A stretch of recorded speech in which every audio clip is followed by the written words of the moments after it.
So this is the worldwide corals, Tierra red. There is some food stuck in it. I just fed some LRS, so that's what's going on there.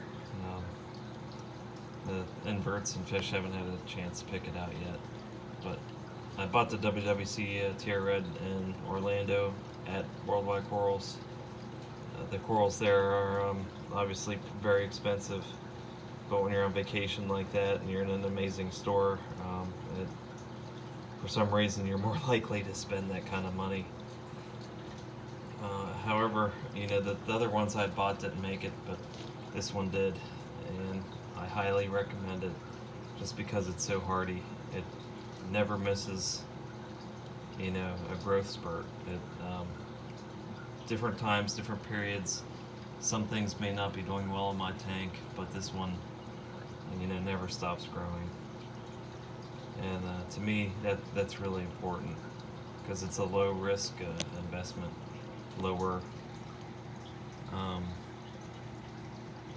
To me, it kind of looks like a cross between a fox flame and you had people coming over say also that it looks like a mix between a fox flame and a pink caddy. So here's a pink caddy. I mean, it does not have the blue polyps on the very tips, but it does kind of have the yellow tips and core lights. So I do like the pink color on it. I do like how it kind of changes color. See, they like green in the middle, and then it kind of swirls out into the pink and then the yellow tips. I have this one in medium highlight. It's not getting the highest light. It's probably about 275 par with the LEDs and probably 300 with the T5s.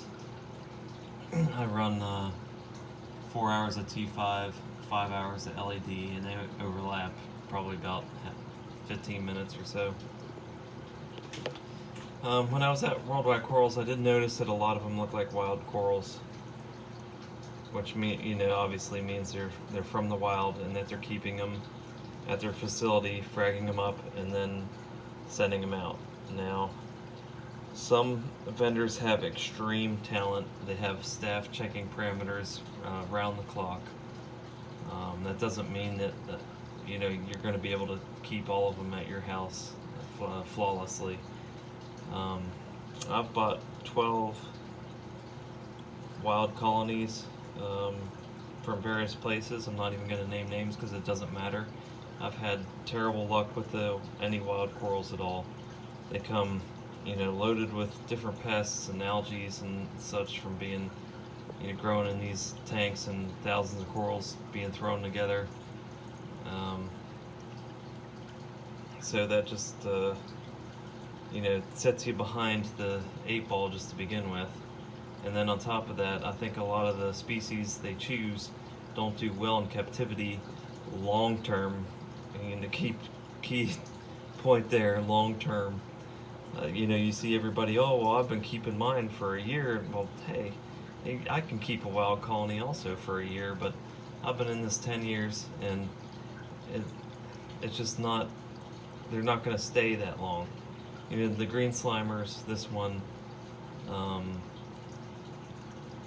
the bird's nests, the bonsais, the different torts, those are the easier ones to keep, and as long as you maintain track of all your parameters, they're a lot more higher likelihood of keeping them, your whole coral hobby time. So that's my 2 cents on that. But this is awesome. It's a great coral. The pinks are amazing. The color contrast is amazing.